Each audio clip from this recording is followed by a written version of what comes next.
Okay, hello everyone. I think we're going to go ahead and get started.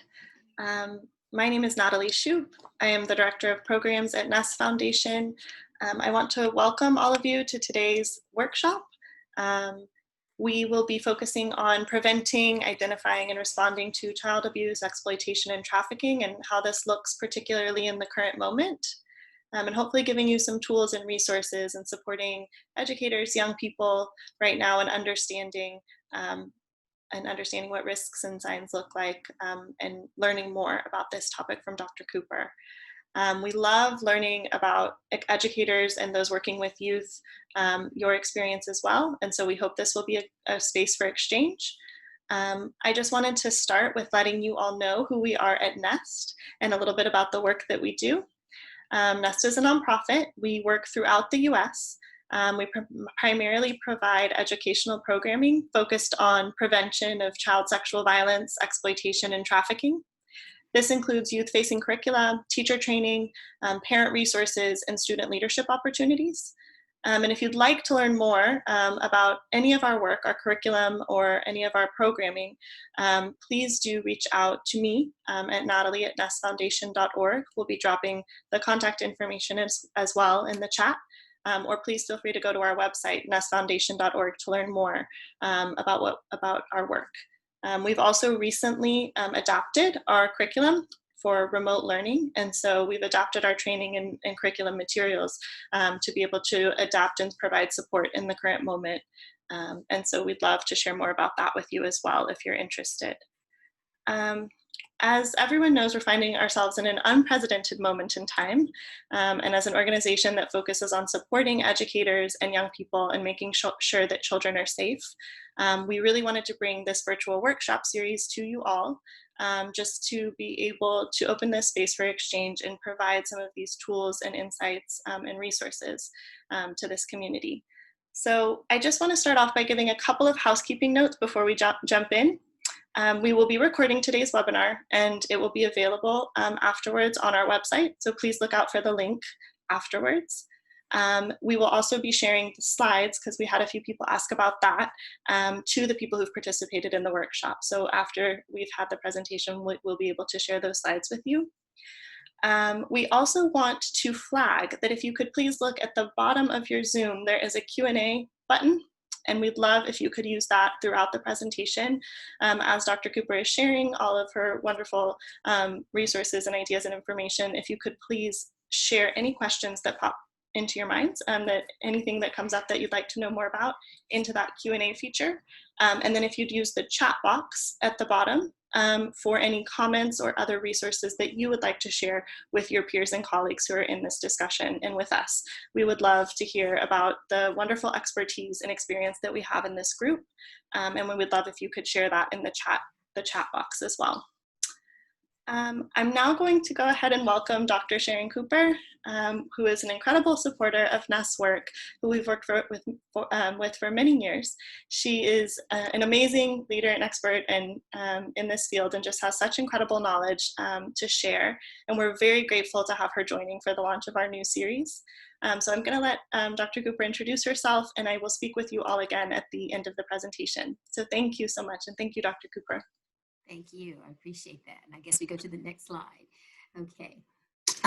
So my name is Sharon Cooper, and I am a developmental and a forensic pediatrician. I work in North Carolina, and I see children that have all types of learning problems or developmental disorders, as well as children who have been victims of crime. If you can go to the next slide.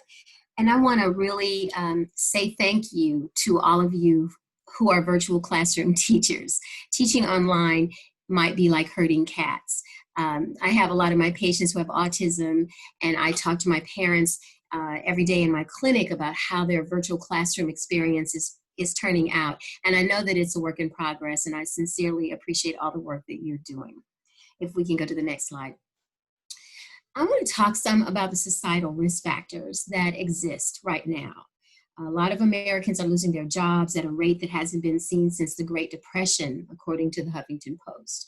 Parents, especially single parents, are having to make a decision about leaving children unattended in order to put food on the table. Parents who've lost a minimum wage job are resorting to illegal sources of money in order to support their children and their families.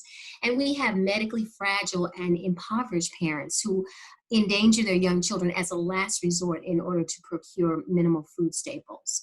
And so these are some of the few societal risk factors that we're experiencing. If we can go to the next. The also thing that we are seeing is that children are living in a home where there might be alcohol and or substance misuse. And I use the term misuse, not abuse, because the federal national organization on the use of drugs has encouraged us to no longer use the term drug abuse. The term drug abuse is a negative term and it stigmatizes a family, and so we use the term misuse. And so children are living in homes where this is the case, either as a practice or they are using drugs as a money-making vocation, particularly in rural parts of America.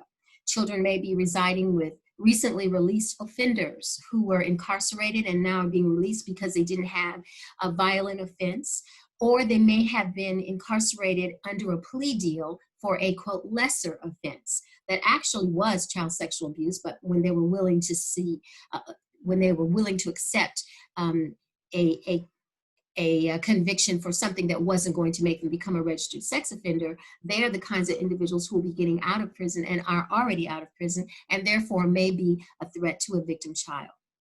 Children who may be residing with a sibling or a juvenile family member who has problematic sexual behaviors, that's our new terminology as compared to youth sex offenders, problematic sexual behaviors who are now alone or poorly supervised because of the pandemic, are going to be children at risk. And caregivers need to accept any work that's available. So for teachers, these are some of the dynamics that can be a threat already in the home of children as they come and wake up every morning. Next. I want to say that the biggest risk for our children right now is that there are fewer eyes on the child. The one wonderful thing about schools are that teachers are our best measures for the safety of children. One of the most common reporters of child maltreatment are teachers. And I can't tell you how many amazing cases I have worked in where, thank God, a teacher was the one who noticed that this child was having a hard time sitting down in their seat and decided to send the child to the nurse. And she had whelps and bleeding wounds on her buttocks because of having been beaten. Or the case of another one of my patients who kept coming to school with the appearance of being a boy, even though she was a girl, and she was only 7 years old. And yet the year before, she had long flowing hair, which was now cut off completely. And the question was, what happened? What made that happen? And it turned out that she was living in a home with a new stepmother who had a lot of antipathy for her and would not allow her to enjoy her long tresses anymore, and treated her like a second-class citizen.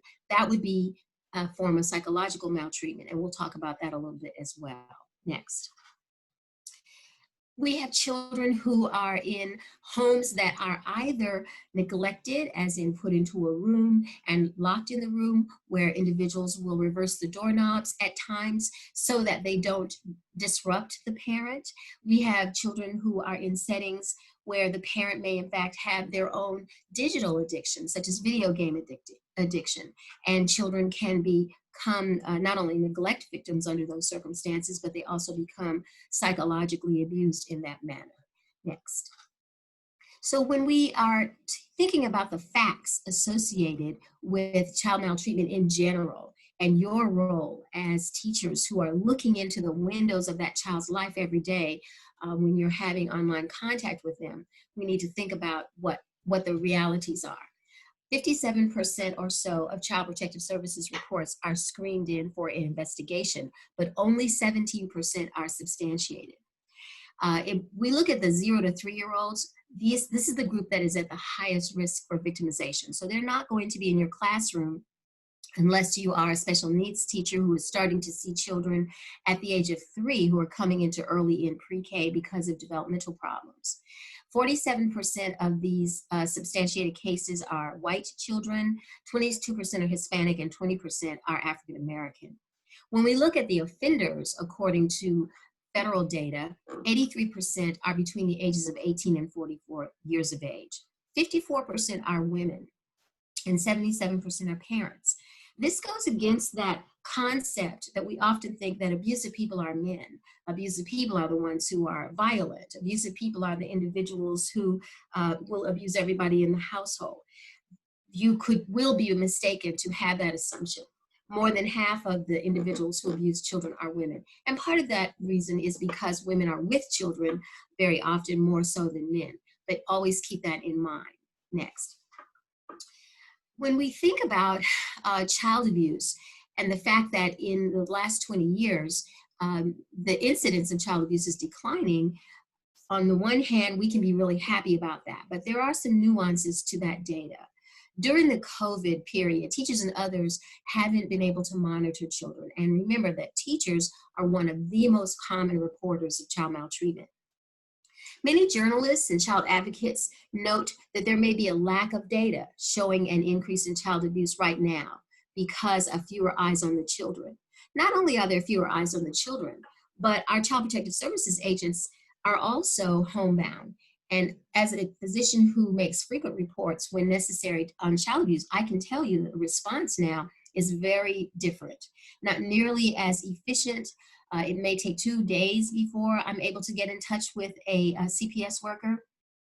It may be harder to be able to bring law enforcement into the process as expeditiously as it should be. So this is another dynamic. Before the pandemic, teachers and staff were, even though they were making reports, there were as many as 90% unsubstantiation rates, according to federal data. Harvard Law School reports that these findings may be misleading because even though you may have a significant number of cases that are being reported, the fact that they're unsubstantiated may reflect the inability or unwillingness of under-resourced Child Protective Services agencies to be able to respond to investigate, and to substantiate allegations that are reported. In addition, when CPS workers first become involved in an investigation, one of the first things that they're going to consider if the type of abuse doesn't seem to be too severe is to have the alleged offenders sign a protection plan, agreeing to not do this anymore. And we have cases that are unsubstantiated where the offender is unwilling to even sign such a protection plan. So you can see that this is a really difficult time. Next. What are these types of child maltreatment? The most common is neglect, 75%. Physical abuse is next at 18%. Child sexual abuse has declined to 9%. Maybe 10 years ago and 15 years ago, child sexual abuse was thought to occur in almost 25% of children, but now that has dramatically decreased, and that's a good thing. Psychological maltreatment is 6%, but many authorities feel that that's an underrepresentation of how many children are abused in that manner. Medical neglect is 2%, and then the other types of child maltreatment fall into the category of exposure to violence, children who are threatened to be abused, children who have parents who have substance use difficulties for 7%. Next. So what is different in the risk factors today? I think almost all of us understand this, especially those of us who live in rural America or in smaller towns and communities. It used to be that alcohol was one of the bigger issues that we had to be concerned about, but as you know, for the last several years now, the bigger crisis beyond doubt is the opioid crisis. 30.8% of drug problems are opioids, and that has continued to be a significant threat to the well-being of children, to include children who are being homeschooled at this point because of the COVID pandemic. Next. So I want to talk for a few minutes about adverse childhood experiences. I know that most of you are very familiar with this particular research, but I want to talk to you about it with respect to its impact upon school performance. Next slide. You know, the research on adverse childhood experiences was done in 1998 and 1999 in San Francisco, California by Dr. Vince Felitti and Robert Anda. And when they did this research, they evaluated thousands of Americans who were in the Kaiser system. Therefore, they all had insurance. They were not impoverished people, and they were predominantly white population. They looked at the fact that these patients had really significant medical problems, not psychosomatic problems. And they just wanted to know, let's know a little bit more about your life. They had 10 questions that they asked. Several were about household dysfunction. Was anybody in your family using drugs or alcohol? Was there a divorce? Was there anyone when you grew up that had a mental health problem? Was there intimate partner violence? Was your mother the battered victim? Or was there anyone in your family who had criminal behavior resulting in incarceration? 2 questions were about child neglect, emotional neglect, and physical neglect. And then 3 questions were about abuse, emotional abuse, physical, or sexual abuse. The total being 10 specific questions that made up the 10 types of adverse childhood experiences. Next. What we then found out, though, although the vast majority of the research is on those 10 questions, is that some other communities around the country said, but this doesn't really tap into all of the traumas that children are experiencing. What about those children who live in inner cities? What about those children who are living in foster care? What about those children who are being bullied in school? And so Philadelphia had an additional study called the Expanded Adverse Childhood Experiences Studies that includes the typical ACE screens, but includes children who have witnessed violence, especially shootings, which is very relevant right now during the COVID pandemic. Children who are living in unsafe neighborhoods, children who are experiencing racism, or who live in foster care or are experiencing bullying. I want you to know that last year, the American Academy of Pediatrics decided to have a policy statement for all pediatricians in the United States to be more cognizant of the role of racism with respect to the care of children, and how we as pediatricians have a real important mission, and we are really required to help our parents recognize when they are in fact victims of racism, even though they may not recognize that fact. So if we see children, for example, who are coming to school, and we see children of color, for example, who are being chastised or punished in a manner that the rest of our patients usually are not, this would be something that we would want very much to let our patients recognize that might be based upon this whole issue of racism. And so it's just another dynamic that is very important for us to be thinking about. Next slide. This is the adverse childhood experiences pyramid, and we're real familiar with that. What I want to point out for you is that after these adversities occur, that very next part of the pyramid is disruptive neurodevelopment. And for me as a developmental pediatrician, this is one of the most important parts. When I see children who have been victims of crime, who've been child abuse victims, who've been sexual abuse victims, they are going to be at high risk to have a disruption of their neurodevelopment. The cortisol levels in their systems are going to be so high because of these experiences that their ability to pay attention, their ability to learn sequentially, their ability to sit still are going to be problematic. When they come into a school setting, they may be thought of as children who have ADHD, but in fact they have PTSD, and PTSD does not respond to Adderall, Quilivant, or Ritalin. Then after they have decline in their school performance, this can cause these children to be at higher risk to drop out of high school. They develop social, emotional, and cognitive impairments, and consequently will adopt health risk behaviors such as drinking or smoking or using drugs. And by the time they are 18, 19 years of age, they have already started developing social problems and can start having disabilities and diseases related to their efforts to try to cope. Their incidence of heart disease is significantly higher. Obesity is much higher. Autoimmune disorders such as lupus erythematosus and rheumatoid arthritis and thyroid disease are higher.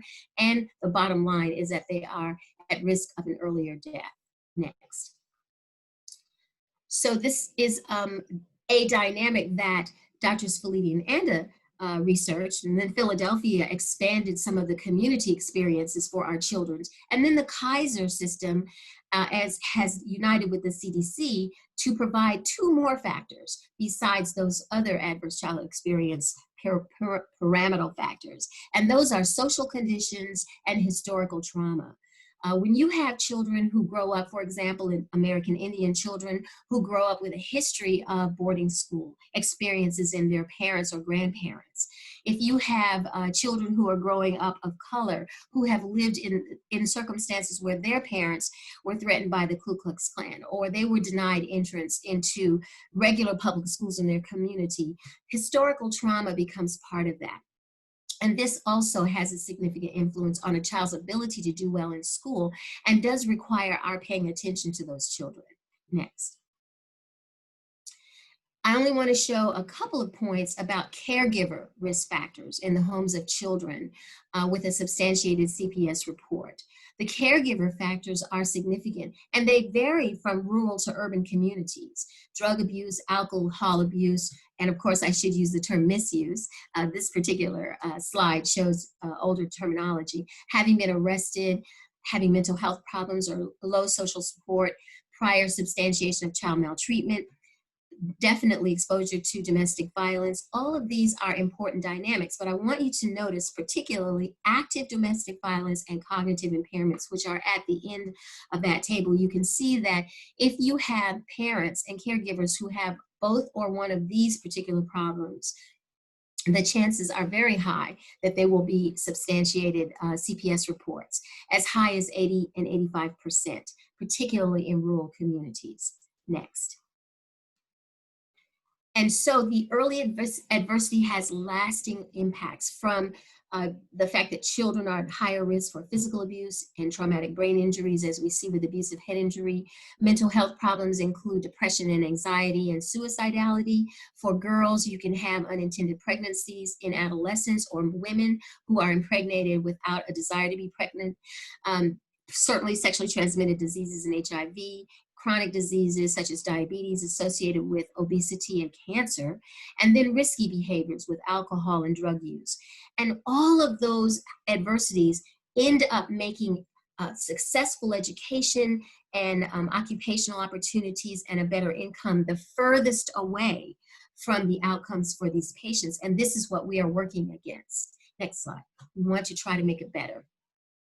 Most people do not understand psychological maltreatment. In fact, even physicians don't understand psychological maltreatment. And so I have provided for you the specific definitions of psychological maltreatment as provided by a policy statement by the American Academy of Pediatrics. The first type is spurning. This is belittling a child, denigrating them, or rejecting them, ridiculing them for normal emotions, or singling them out and humiliating them in public. I've seen YouTube videos of children standing on a street corner wearing a poster on their chest because they got an F on their report card. That would be singling them out and humiliating a child in public. Isolating a child, confining them within the environment, not letting them go out or be with other friends is another aspect of psychological maltreatment. And terrorizing is placing a child in a chaotic and unpredictable circumstance. Having a child, for example, be a deliverer of illegal drugs would fall into the terrorizing and criminalizing component of psychological maltreatment. Having rigid and unrealistic expectations will also be very terrorizing for children. And then threatening a child to perpetrate harm against someone that they love or their pets are very terrorizing for children, and another form of psychological maltreatment. Next slide. In addition, we have exploiting and corrupting, having children model, having them be online when they don't want to be, when they're too young for this, encouraging antisocial or developmentally inappropriate behavior, or restricting or undermining their psychological autonomy, or exploiting children from the perspective of marketing them for the purpose of sexual favors, using a child, for example, to pay the rent when you have not enough money. And certainly when I have evaluated many of my trafficking victims, I have seen that kind of parental exploitation. And it's not only a form of psychological maltreatment, but of course it's another form of child sexual abuse. Denying emotional responsiveness, not speaking to a child for a prolonged period of time, looking away, never smiling, never saying anything positive to the child. And then finally, in the mental health, medical, and educational areas, neglecting the needs of the child, both from the standpoint of getting their new routine checkups, but even refusing to provide any assistance for them when they're having a lot of difficulty and a lot of behavioral problems, can fall into the category of psychological maltreatment. Next. So I want to be mindful, all of us to be mindful when you are talking to children online in the classroom setting, to be on the lookout for children who seem to have an affect that would suggest hopelessness, children who give up too easily, children who, if you ask them a question or you're trying to get them to respond to questions, they always put their heads down and say they're no good or that they're stupid or they're that dumb. Usually children call themselves names like that because they've heard those names. And if you hear that, then that would be a good time to start to say, but look, you're the best person in the classroom for this. Find something that they are strong with and reiterate how proud you are of them. You may be the only person in their life that's making that kind of difference for them, and they will want to come back every single day to hear a positive word from you, especially if they're in a situation where people are very negative about their very existence. Next slide. So now we want to talk about sexual abuse. We've talked about emotional abuse, psychological maltreatment, but let's talk a little bit about sexual abuse and assault.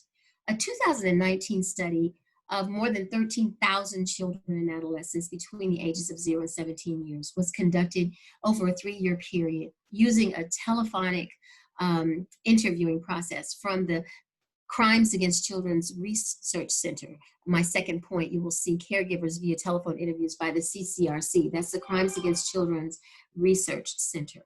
Next slide. The results indicated that most offenses are at the hands of other juveniles, not adults, actually. 76% of males and 70% for females. And these were primarily acquaintances, and it occurred more frequently for adolescents between the ages of 14 and 17. Girls were mostly abused by males in 88.4%, and boys were abused by both males and females. Sexually, penetration occurred in about 15% of cases. Victims reported being very afraid in 37.5% of the episodes, but not at all in 19 to 20% of cases. So sexual abuse and assault among each other is one of the most common ways that we can see children as victims of this particular kind of crime. Next slide. What we're seeing now during COVID-19 from a social perspective within the context of being concerned about sexual abuse and or sexual exploitation are that families are living in public housing, they're receiving food stamps and cash assistance, and may have 2 or 3 jobs that are now seen as essential for the rest of society, so they can't quarantine at home, or they can't stay home, or they can't work from home, these parents. A lot of difficult decisions for single parents who have to provide food, clothing, and shelter. And it may result in leaving a 10-year-old to watch a 3-year-old while this mom is running to the laundromat or buying groceries on foot, risking missing the visit of a social worker or a nurse who might be coming to check on a sick child. This can result in being investigated by CPS for neglect and lead to proceedings in a family court with possible removal of the children from a parent's care with dysfunctional supervision and court availability. And these parents may lose their children for months or even years, all because we weren't prepared or haven't got a good handle on how to help families that are just on the edge, who are barely making it. This is research from the Columbia Law School. Next, please. We also know that families of color and families who are in poverty have a doubly difficult time. Here's a case of Sarah, who is a subway train conductor in New York City, and she says she's usually working midnights as long as a single mother with 2 children who are 9 and 3.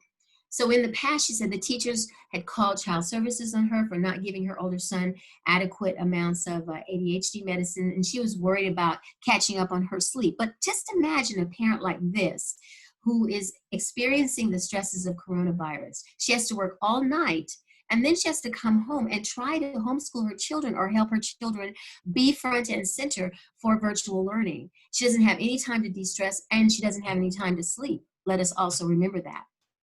One of my cases that I recall a few years ago involved a woman who worked in a factory that was a 24-hour factory, and so her hours were a night shift. And she had 3 young children what she would do is when she would get home from work at 7 o'clock in the morning, none of these children were old enough yet to be in school. She would go into her bedroom, bring her children in with her, have snacks and things for them to eat, and she would push the dresser in her bedroom against the door so the children could not get out. And that's the only way that she could sleep and feel that her children would be safe. When I saw that woman, I just in my head said, man, we just don't know how hard it is for parents. And we have to first and foremost try to walk in their moccasins for a moment. Next slide. It's Los Angeles County that announced that due to a drop in child abuse reports, police officers would begin doing door knocks at what he called at-risk homes. But fortunately, the city's Child Protection Services Agency nixed that plan on the grounds that it would be harmful, not helpful to marginalized families. And of course, we are living in a time when individuals who may have undocumented relatives living with them are at even higher risks with respect to staying away and staying out of the limelight because of their fearfulness for deportation or other types of immigrant violation laws. In dozens of states, public service ads on TV and Facebook have been encouraging untrained members of the public to look for signs of abuse among struggling families. And this, unfortunately, can be distorted by their class or their race, and biases are very prevalent. They're very open, very out in the open these days. So it's not clear yet whether reports of this sort are occurring. But the Daily Beast has a great article about that and seeing whether or not child abuse is really rising or is it being reported more. Next slide. I want to tell you about Stop It Now.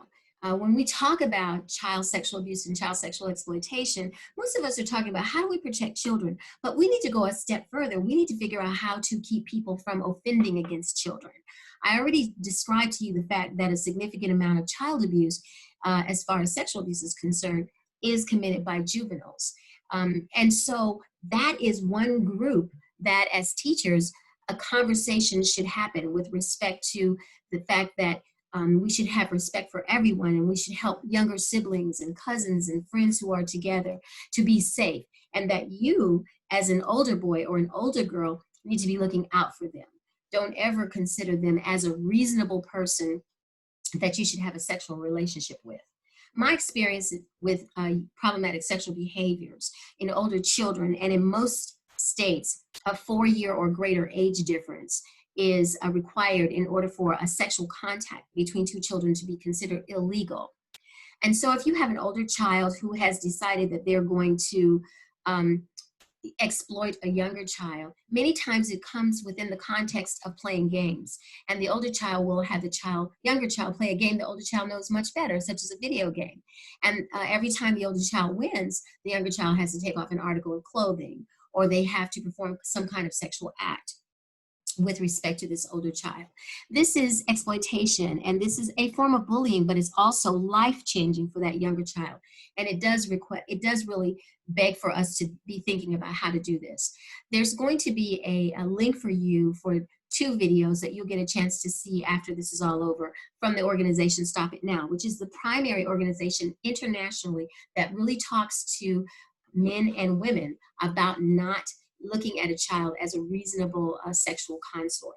So please do look at those particular videos and use them, especially in your adolescent classes if you so desire. Next slide. Let's now talk about online victimization, because that is another huge issue in this day and time. Next slide.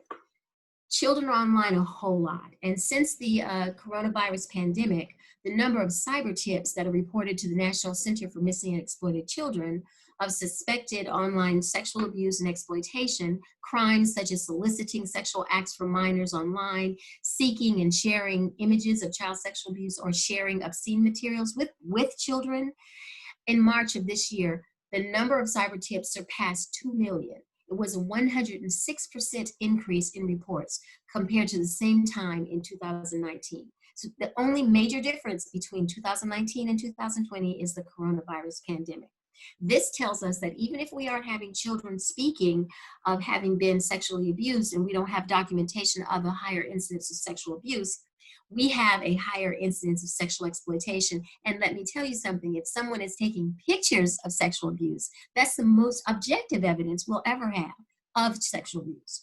What we also know about children who have had images taken of them or who have been encouraged or groomed into generate their own images and send them to an individual is that this is a silencing experience. These children almost universally do not tell you about this. Even when we have the pictures in our hand and we know exactly what has happened to the child, these children will more often than not deny that anything has happened.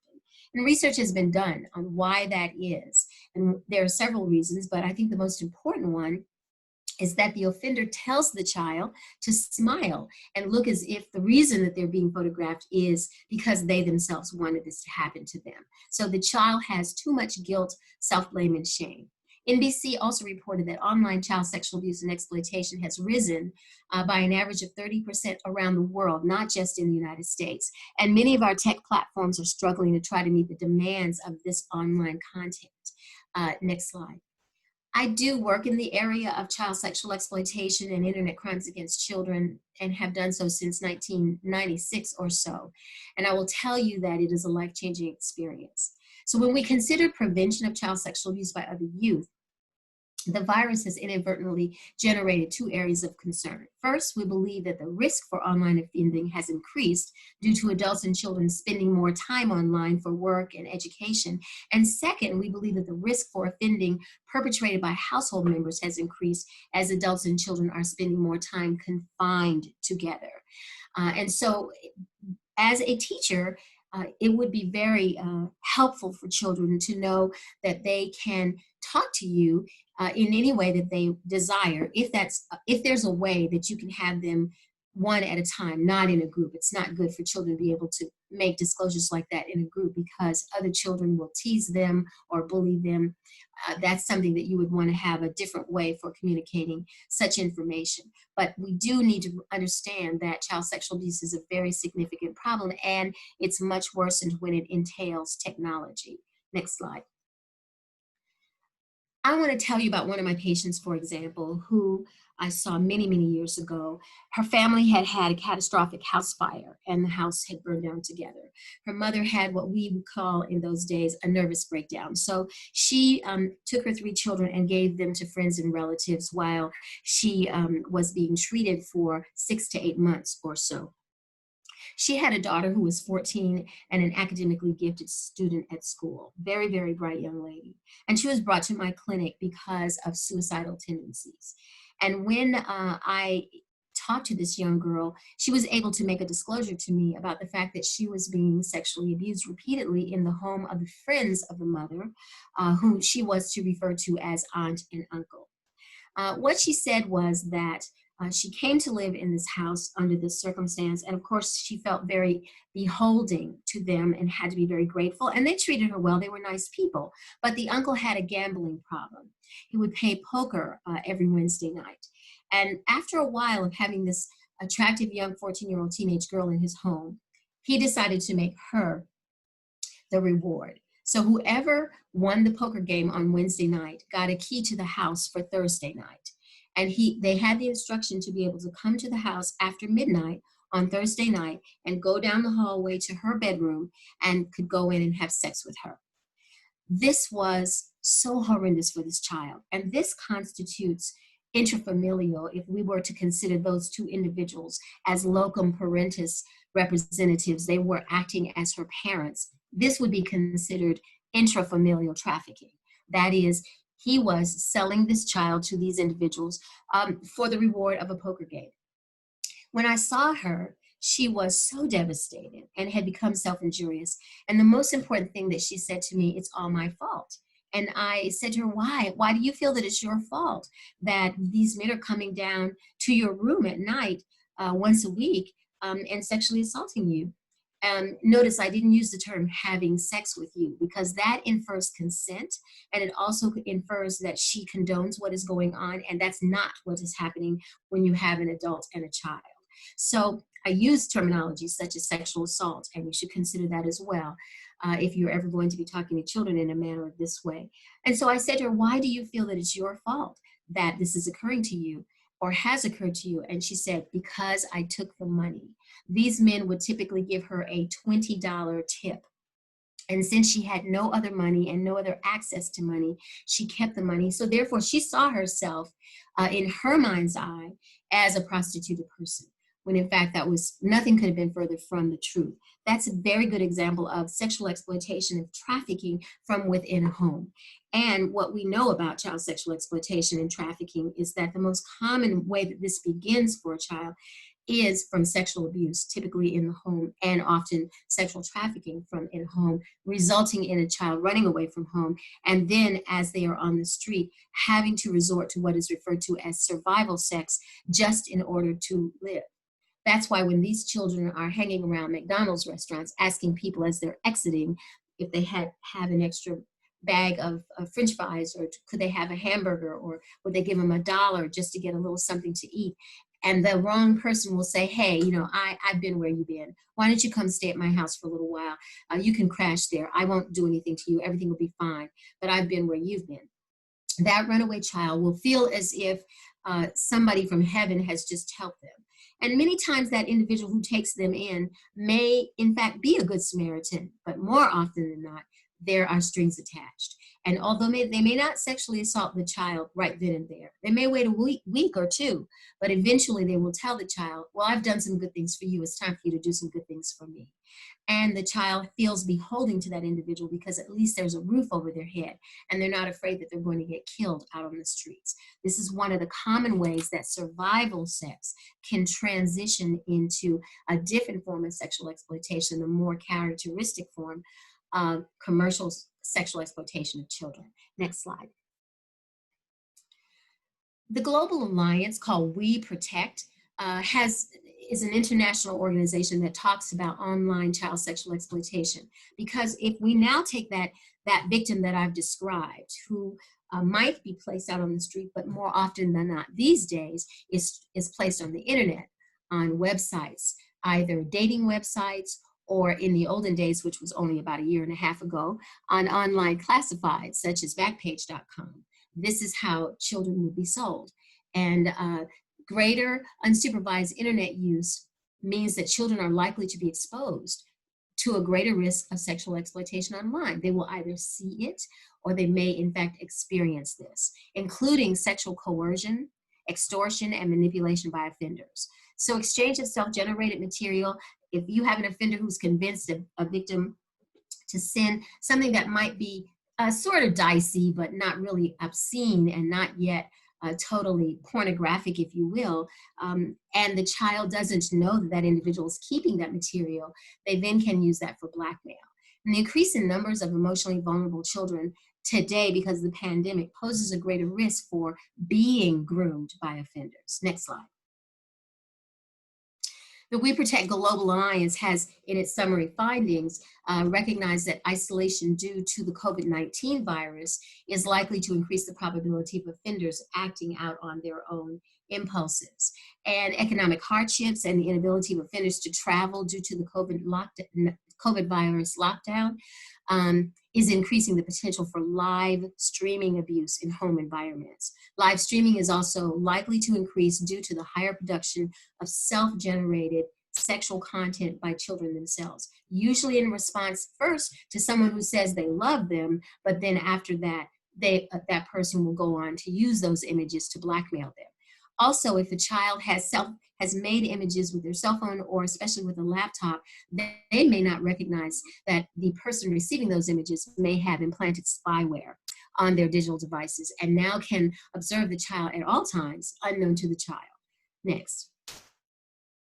This is going to be a video clip about that kind of situation where blackmail comes into play, if we can do that.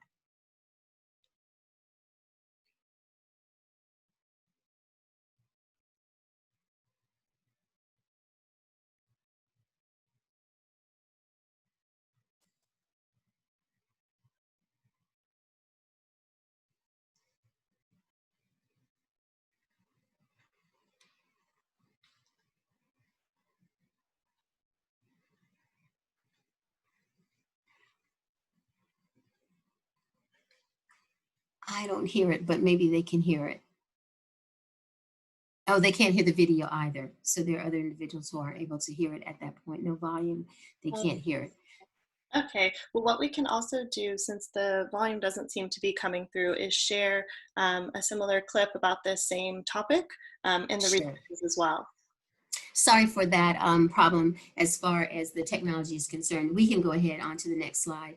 And the next slide talks about the fact that COVID-19 restrictions are disrupting children and adults' ability to report for services because unfortunately we don't have a good response so much because of fearfulness on the part of individuals who would normally respond for contamination. The current focus within governments and law enforcement on COVID-19 and the disruption that's associated with that is leading to lower prioritization of online child sexual exploitation in many, many jurisdictions, which is really an unfortunate scenario.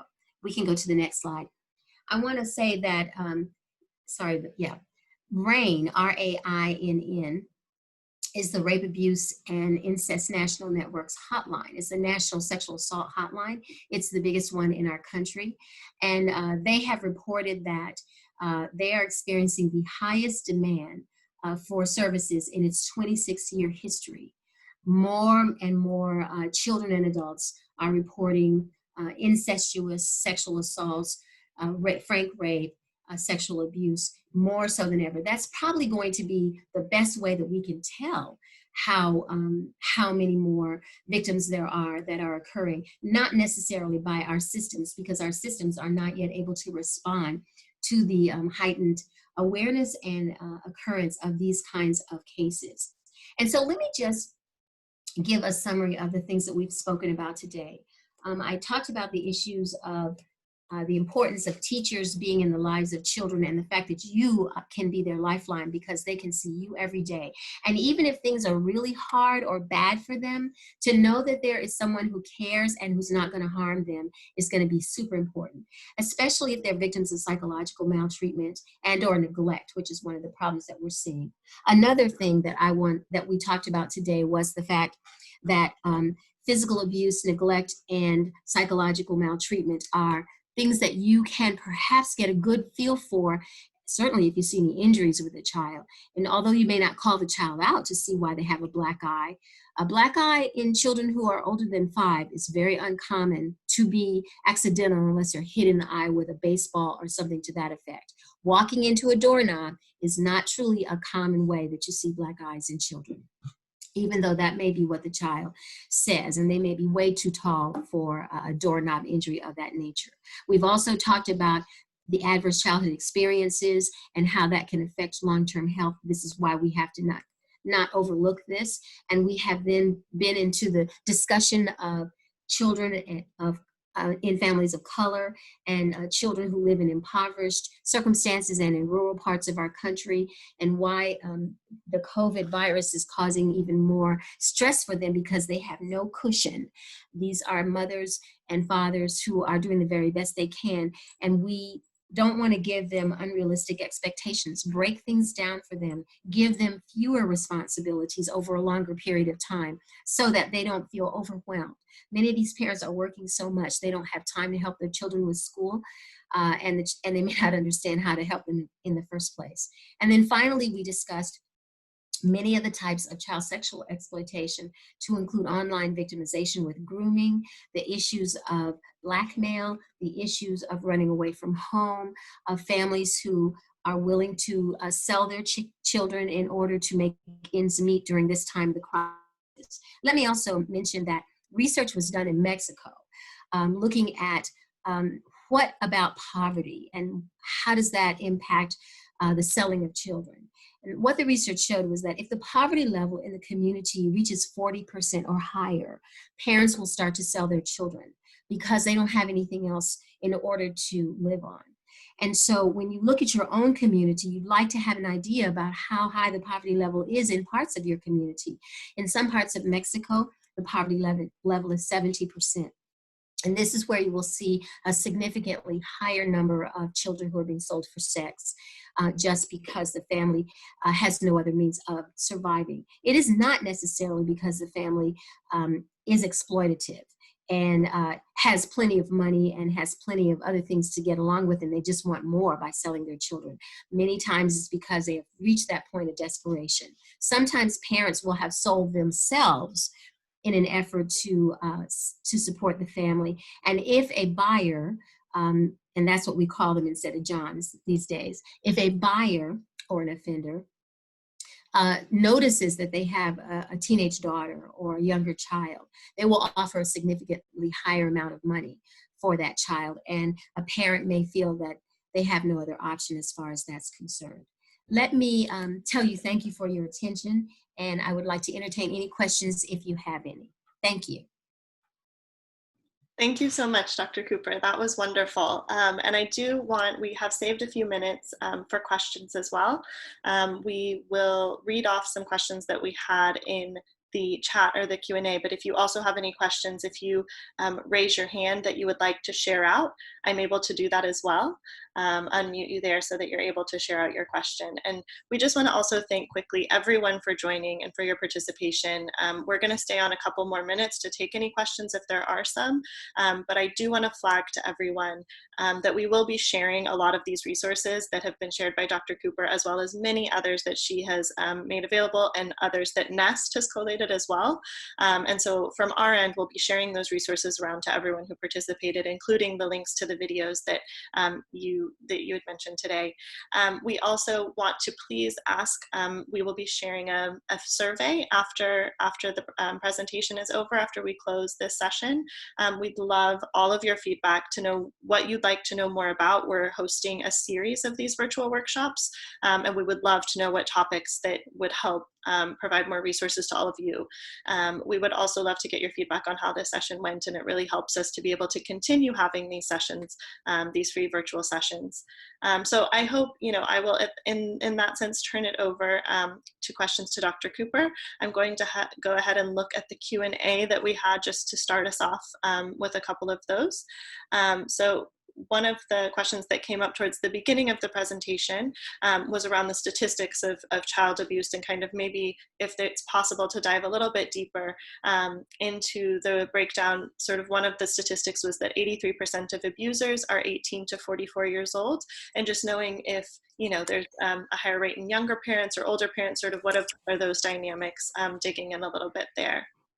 When we talk about abusers, you need to know that the most common abuser is going to be a youth, because that's often falling within the category of sexual experimentation.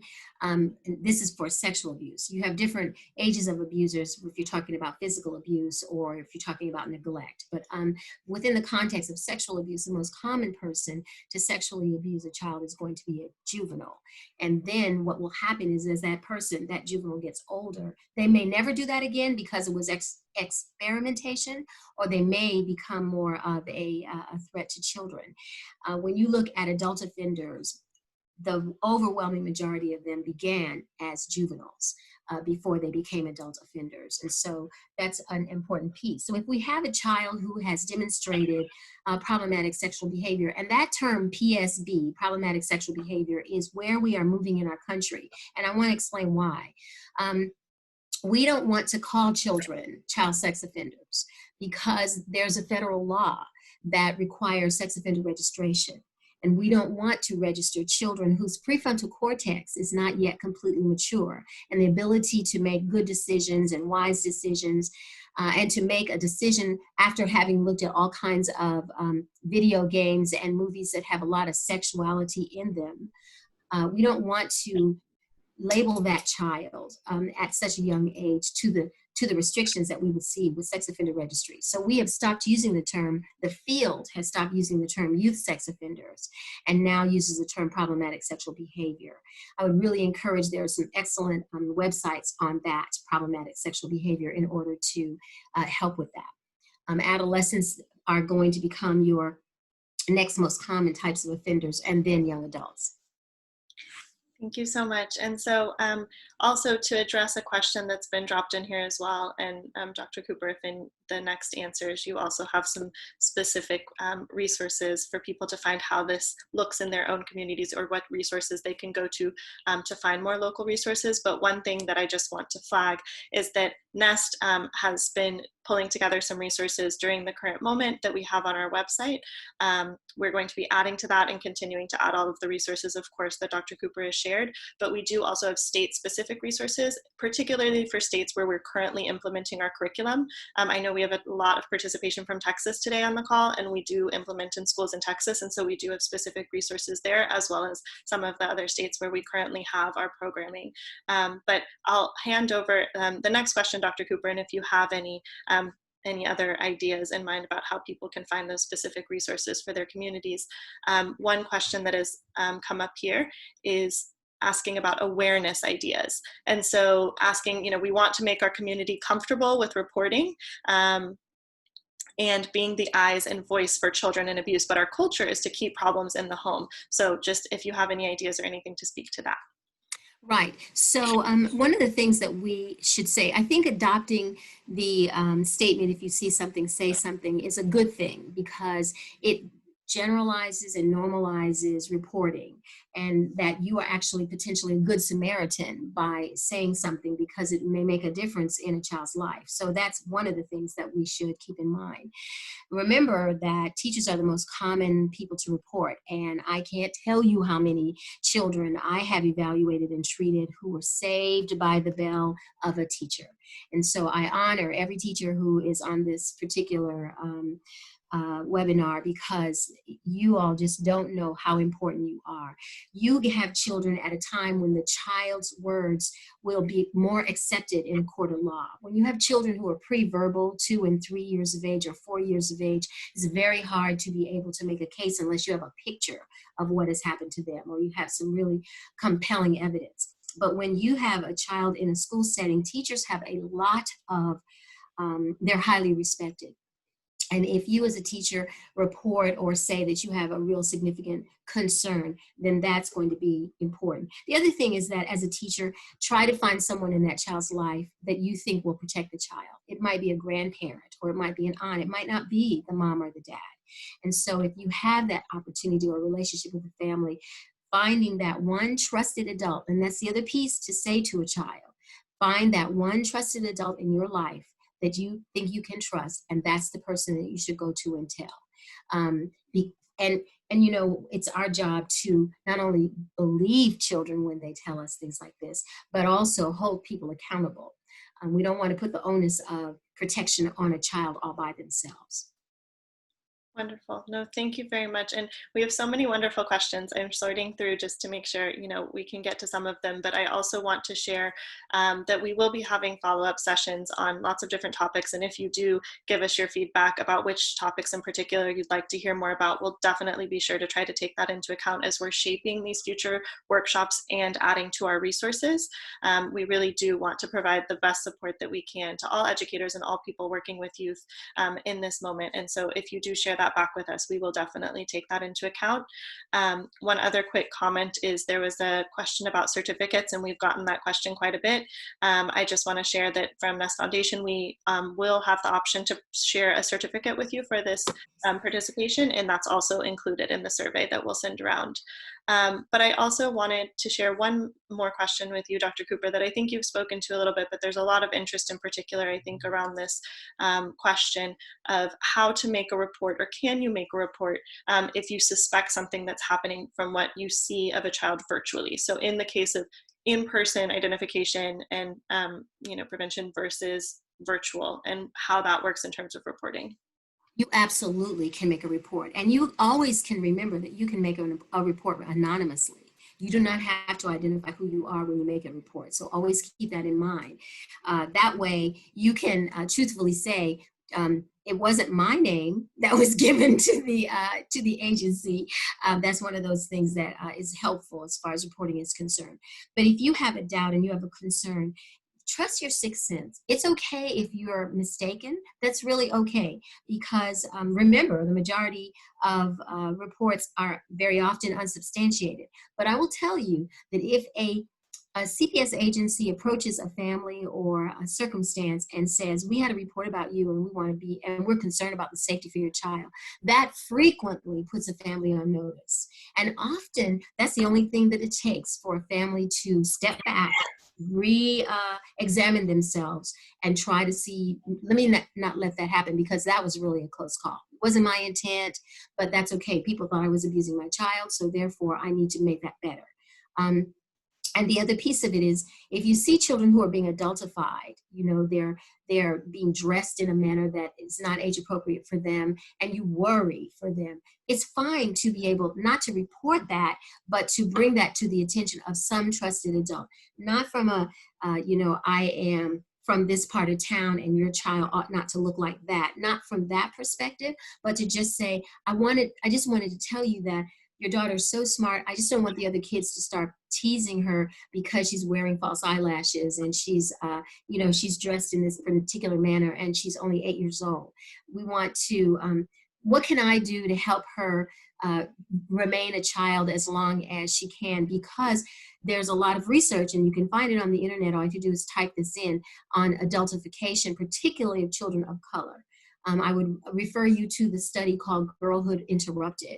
There's an excellent YouTube video on that, Girlhood Interrupted, and it talks about how girls of color are unfortunately not allowed to be little girls by many systems, and what we can do to help them in that sense. Wonderful. Thank you so much. And again, just to reiterate that we will take all these resources that have been referenced, including the videos that were included in the presentation, to be able to share back to everyone so that you have those resources to be able to use as well. We also have had some questions come in about NEST programming in particular. If you have any specific questions or any interest at all, please do reach out either in the survey, include that in your comments, and we will reach out to you, or you can reach out to me at natalie@nestfoundation.org. We're very, very happy to speak with anyone about that interest and how we can further support with NEST's work. And so I guess I'm mindful of the time. We're going to about 10 minutes over at the moment. I really, really want to thank everyone so much for joining and all of the incredibly important work that you all do, and for participating in this exchange. We learn so much from these exchanges, and we hope that you all will take something away from this as well. Dr. Cooper, we've gotten so many positive comments just of appreciation for your time today and all of this information and resource. I do want to pass it off to you if you have any last comments, and then we can. Well, I'm very blessed to be a developmentalist and a forensic pediatrician, because I can really see that taking care of my children that have autism and ADHD and all of those other very common disorders is what keeps me laughing. If I didn't have that sort of balance, I might not be such a well-adjusted person. I'm not sure what I'm adjusted, but anyway, and I interact with schools very, very, very often. So I truly honor teachers. My mother was a teacher and a college instructor, and I teach residents and interns, which is why my hair is gray. But I really appreciate what you as teachers are doing, and please hang in there. It's going to get better eventually. Thank you. Wonderful. Thank you so much. And thank you all again for joining.